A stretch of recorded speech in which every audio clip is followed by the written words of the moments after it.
First of all, let me thank you for having me out here. And what I have to do in the next hour and 15 minutes is talk to you about leadership. I got to tell you something seriously. I have the sense that every time some major corporation needs to kill an hour and 15 minutes, they roll some academic out to talk about this whole notion of leadership. Sometimes I live on 17th Street in Manhattan. And for those of you who know, that's up the way from Union Square, the huge Barnes& and Noble there. I go there from time to time because it seems to me that there's a Sandman that sneaks in there at 2 o'clock in the morning and dumps all these leadership books out there all the time. And none of them are really mine. And there's all this mythology. What is leadership really, really about? What I want to spend the next hour, or as long as I can keep you in your seats, is demythologizing this. I want you to walk away from the notion of leadership that actually makes a difference in how you all work as creative engineers in this organization. To me, it's about execution. It's about moving agendas and driving for results. I cannot imagine how many ideas actually dribble around this place, but how many ideas really come to light?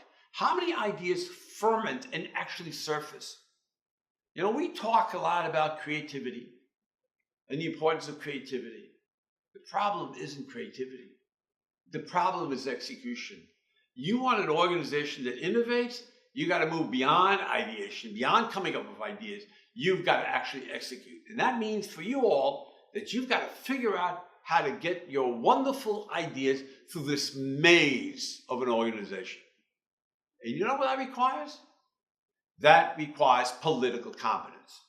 If you're going to move agendas, if you're going to move great ideas, you've got to have some level of political competence. And if you want to move ideas through the organizations, you need to know how to win people over, how to work your way through turf, how to get people on your side, how to negotiate, how to deal with coalitions, how to pitch your ideas.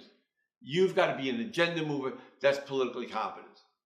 If I look around history and look at some of our great leaders, think of our great American leaders. Martin Luther King. Martin Luther King, that's a wonderful example for a moment. Let's talk about Dr. King for a second.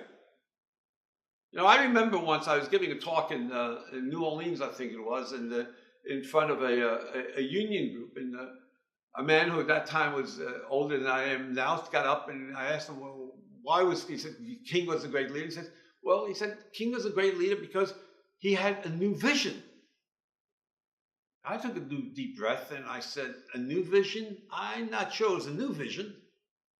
I said, I think it's the same vision that your great-grandfather had for you, that your grandfather had for you, that you continue having for your children. The difference is Martin Luther King knew how to deliver on that vision. He executed.